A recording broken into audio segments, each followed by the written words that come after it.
Hello! Hello, hello, hello! Magandang araw at magandang buhay at panibagong vlog na naman si Bonsai Stanglong po. So, samahan nyo ulit ako. I-wire na natin itong Argao Taiwan. Kung natatandaan nyo ito, ipakita natin yung kanyang video. Yan. Yan yung kinuha natin or final cutting natin. At ito na ang kanyang itsura. So, tinubuan na siya ng mga panibagong sanga. Okay? So, ito ay from backyard na cuttings. Okay? Nagtanim lang tayo. Tinanim lang natin, binuhay, and then pinawild, and then hinarvest. Ito na yung kanyang kinalabasan. Okay? So, kailangan na nating wire. So kung mapapansin nyo, ang kanyang mga dahon ay yumuko. Okay? Tingnan nyo, yumuko. Yan. Ibig sabihin, ito ay kailangan niya ng tubig. So dinahydrate natin para hindi tayo maiwasan yung mabalian ng sanga. Okay? So para kumunat ang kanyang mga tumubong sanga, kailangan nating i-dehydrate. So hindi natin nadiligan ito ng 2 araw. So 2 araw lang, ganito na siya. So, sobrang init ngayon, madali lang ma-dehydrate ang ating halamang bonsai. Okay? So let's start para maumpisan na natin. Sa unang yung video, nakuha na natin yung saan yung kanyang harap. Okay? Una, hanapin natin yung kanyang harap. So ito yung kanyang harap. Yan. Okay? Mamaya i-uproot natin ito para makita nyo. Then iayos na yung kanyang mga ugat.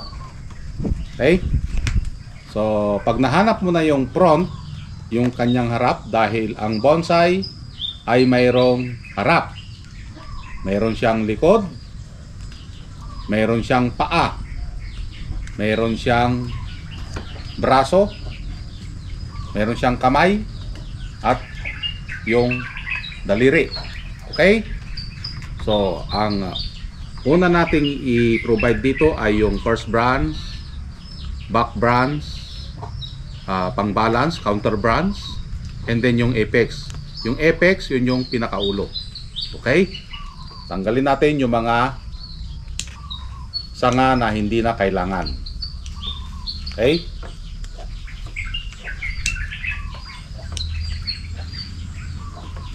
So, susunod natin yung wiring. Okay, magtanggal lang tayo ng mga dahon. Kasi kung ipa-wild pa natin ito, pagdating ng araw, mahirapan na tayong mag-wire. Okay? So, kailangan bata pa lang, ayusan na natin. Okay? So, natanggal na natin yung mga iba niyang dahon. Ito na siya ngayon. Okay, ang pagwa-wire, ulitin ko ulit. Kapag ang wire ay so magkaibang size ito kapag ang wire ay kaya niyang dalhin, kunwari ito, okay, tutulak natin. Okay, so pagtulak natin, kaya niyang itulak. So ibig sabihin, kaya niyang dalhin. Okay? Tulad nito. Okay? So kaya niya. So lahat. Ito kasi mas malaki.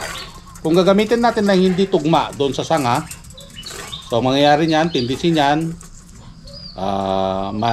yung paghigpit natin, so maaring masyadong mahigpit. Okay? Dahil masyadong matigas ito. at yung kanyang wire na iwa-wire ay kanyang sanga na iwa-wire natin ay malambot. So hindi tugma, dapat tugma. Okay? So ito hindi muna natin gagamitin dahil kayang-kaya niya naman itong wire natin. Okay? Kaya niya lahat itulak. Okay? Yan, so ang pag-wire natin dito, ibalik ulit natin yung paikot-ikot ng 45 degrees. Katulad ng pagpapaikot-ikot din sa'yo ng iyong ex. Para maalala mo ang nakaraan, mag-wire ka ng bonsai ng 45 degrees, paikot-ikot lang yan. Hanggang sa dumating sa dulo. Okay? So, ganyan ang mag-wire ng isang bonsai materials, 45 degrees and then ikot-ikot hanggang sa ma-wire lahat ng mga sanga. Okay? So maalala mo dito ang iyong nakaraan. Shout out sa'yo, Ma'am Lady Panda Cakes. Nadamay yung walang kalam-alam. Parang yung pag-wire lang ng bonsai ang kanyang nakaraan. Inaikot-ikot lang pero hindi siya minahal. Agoy. Saklap noon. Okay? So dito i-position na natin. Kailangan ng matinding himas para hindi mabalian. Agoy. Himas talaga. So kailangan yon. Okay, dahan-dahan kasi pag ito ay nabali, magbaback to zero ka, magantay ka ulit na tubuan and then i-wire mo ulit. So dito kailangan dahan-dahan na himas. Agoy. With feelings. Katulad ng ginagawa ni Papa Bones. Ayan o. Yan, dahan-dahan with feelings na himas. Para maganda yung kinalabasan. Ang mga nagbobonsai talaga, ang mga nagbobonsai, magaling yan humimas ng mga sanga. Agoy. At higit sa lahat, magaling magdilig. Agoy, agoy, agoy. Mas lalo na. So yan, i-distribute na natin dahan-dahan ang kanyang mga sanga. Joke lang yung mga yun, ha, para tayo ay tumawa at huwag masyadong magseryoso para maganda ang kinalabasan ng ating wire. I-uproot natin, i-transfer na natin ito sa mas malaking paso and then aayusan na rin natin yung kanyang ugat. Agoy, ang kanyang ugat. Ayusan natin. So ilalagay natin ang plastic na to for the purpose of para ma-flat yung kanyang mga ugat, dahil i-train na din natin yung kanyang ugat. Maliban doon sa sanga na i-train natin, iti-train na rin natin yung kanyang ugat para magkaroon siya ng magandang nibari or paa.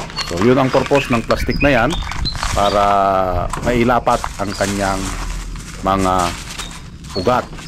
At maganda ito kapag ang puno o ang isang bonsai ay nakikita yung kanyang ugat, lalo na kung ito ay maayos. Yan. So ilalapat natin ito. Yan. And then iayos yung kanyang mga ugat. So mas maganda na bata pa lang maitrain na din ang kanyang mga ugat. Katulad niyan, inaayos natin yung kanyang ugat. Yan. So kailangan mo talagang i-flat. Dapat yan, pag uproot ulit ng second uproot, dapat maganda yung lapat ng ugat doon sa paso. Yan. Shout out sa mga mahilig sa maugat dyan. Agoy. Nadamay na naman yung mga mahilig sa maugat. So maganda kasi ang isang bonsai kapag ito ay nakikita yung kanyang nibari. So yun ang nagpapaganda sa isang bonsai. Dapat may makitang paa. So ayan, nairipat na natin. So ayan guys, natapos na nating i-wire ang ating halamang bonsai at the same time naiayos na rin natin ang kanyang ugat. So ilalagay na lang natin ito sa extension pot, okay, para mas mabilis siyang magpalaki ng mga sanga. Okay, yun ang gamit ng extension pot. Gamitan natin ng extension pot para pagbaba ng roots, maraming makakain na nutrients, mas marami siyang mas mabilis lumaki ang ating mga sanga. Okay, so tapos na nating ma-wire ng primary branch. Okay, ang isunod na lang natin dito, palakihin muna natin and then isunod natin yung secondary branch. Okay, ito na siya ngayon.